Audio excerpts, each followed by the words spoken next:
Welcome to RWG Publishing, home of Rise of the Lioness by Finnegan Jones. Oh, this is going to be good. Yeah, so today we're diving deep into this captivating novel, exploring its themes and characters, all without giving away any spoilers. The best kind of deep dive. Exactly. Yeah. Think of it like we're giving you a cheat sheet, a shortcut to the most fascinating parts. Straight to the good stuff. Right to it. Love it.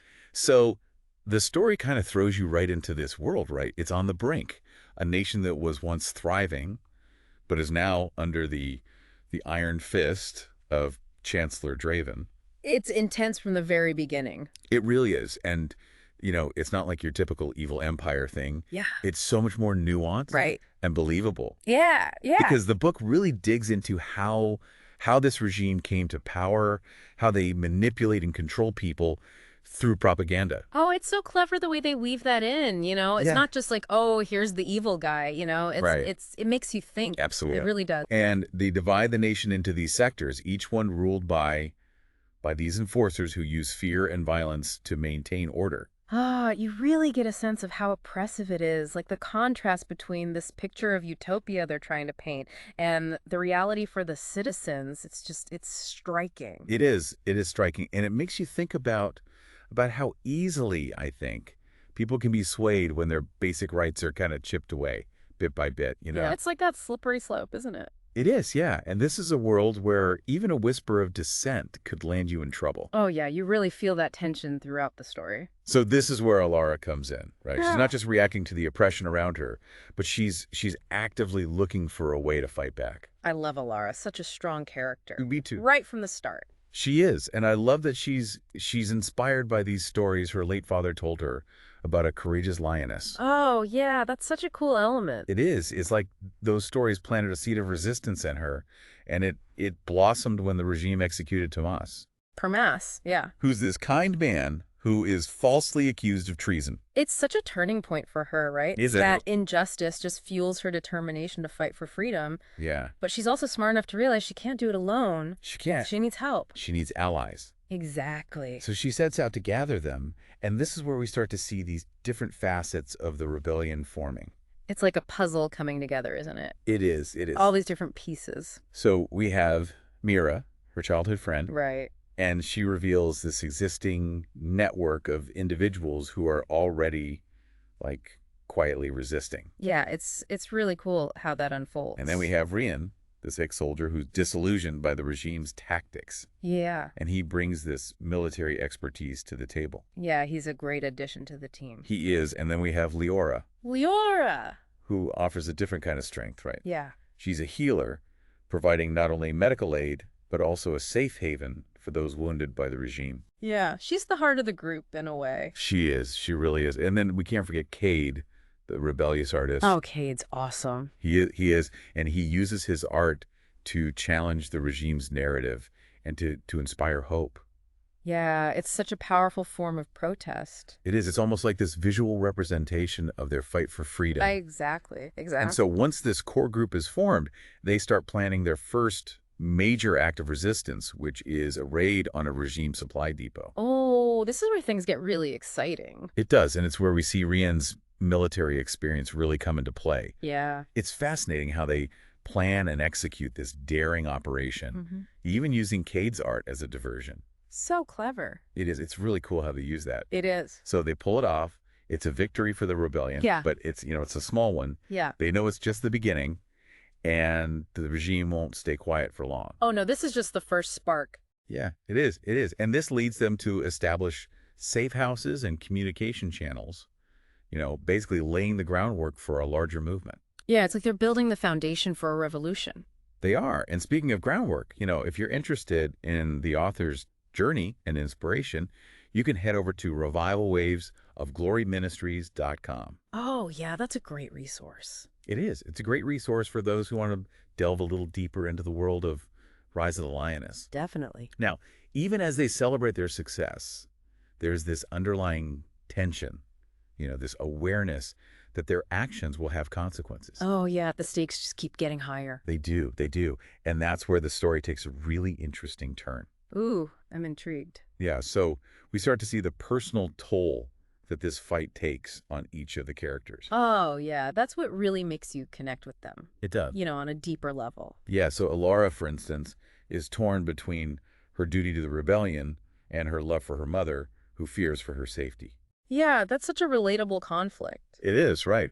It's that struggle between pursuing a greater purpose and protecting the people you love. It's something I think a lot of people can relate to. I think so, too, and it adds this layer of emotional depth to the story. Yeah, it's not just about fighting this tyrannical regime. It's about the sacrifices people are willing to make for what they believe in. Exactly. It's about those personal sacrifices. And it's not just Alara, right? Right.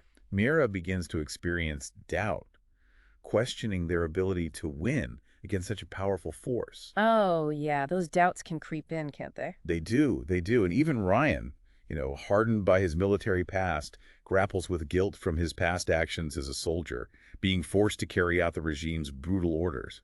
Yeah, his character arc is really compelling. It is. And so their victories bring new challenges, forcing them to confront these tough choices, like when they uncover a potential traitor whose family is being threatened by the regime. Ooh, that's a tough one. It is. And it raises all these questions about loyalty and betrayal and the lengths that people will go to protect those they love. Yeah, it really blurs the lines between right and wrong. It does. It shows that even within this fight for freedom, there are these moral complexities, these gray areas where things aren't so clear-cut. Yeah, it makes you think, doesn't it? It really does. About the choices we make and the consequences that come with them. Absolutely. And that's just the beginning, folks. And it's fascinating how those internal struggles, they mirror the larger challenges that the rebellion is facing. Oh, totally. As their actions become bolder, the regime's crackdown, it intensifies. Oh, yeah. So they have to adapt, become more strategic. Yeah, it makes you realize that fighting for freedom, it's not this straightforward path. No, not at all. There are setbacks and unexpected obstacles, just this constant pressure. Yeah, you're constantly having to adjust, think on your feet. Totally. And this is where the idea of unity becomes crucial. They realize they can't operate in isolation. Right. They need to join forces with other resistance groups if they're going to have a real shot at success. It's that classic enemy of my enemy kind of thing. Exactly. They, despite their differences, maybe in their approach, their ideology, Yeah. they recognize that their shared goal of overthrowing the regime, it outweighs everything else. Absolutely, the bigger picture. Right, the bigger picture. And so this alliance allows them to pool resources, share intelligence, and launch this much more coordinated effort against the regime. Yeah. It all kind of culminates in this daring raid on the regime's communication hub. Oh, yeah. Which is a major turning point in the conflict. That raid felt like such a game changer. It was. It disrupts the regime's propaganda machine. Yeah. And it gives the rebellion this much-needed morale boost. Right. It's a symbolic victory as much as a strategic one. Totally, yeah. It shows the people that the regime is not invincible, That resistance is possible. Resistance is possible. And speaking of inspiration, I'm reminded of the amazing resources available at revivalwavesofgloryministries.com. Oh, yeah, great website. It's a great place to connect with other readers, delve deeper into the book's themes, and even learn more about the author's creative process. Definitely worth checking out. Definitely. So as the rebellion gains momentum, right, the story starts to shift toward that final confrontation with the regime. Yeah. And the tension, it really builds as both sides prepare for this decisive battle. It's like you can feel it coming. Yeah. That final showdown. This is where the book, it really grabs you and doesn't let go. Oh, yeah. The description of that final battle, it's so vivid, so intense, you feel like you're right there on the front lines. The author doesn't shy away from the brutality of war either. No, they don't. But at the same time, there's this unwavering sense of hope. Right. This belief that they're fighting for something worth the ultimate sacrifice. Yeah.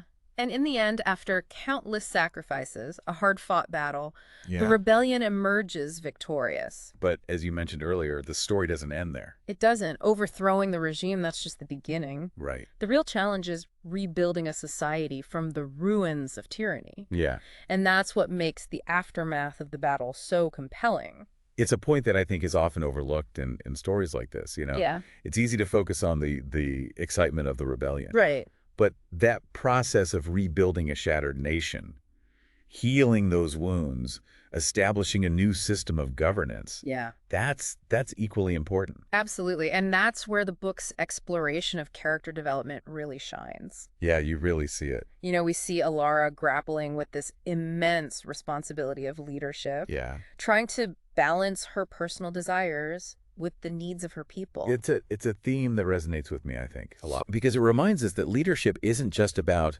giving orders or making those grand pronouncements. Right. It's about navigating these complex moral dilemmas, Yeah. making tough choices, Yeah. and ultimately putting the well-being of others before your own. It's about service. It is. It is. And it's not just Alara, Right. right? We see Mira struggling with the trauma of war, questioning whether the sacrifices that they made were truly worth it. Yeah, it's a heavy burden to bear. It is. And then there's Rian. Yeah. Burdened by his past, he's trying to find redemption and helping to create a better future. Yeah, so each character is facing their own unique challenges in the aftermath. Right.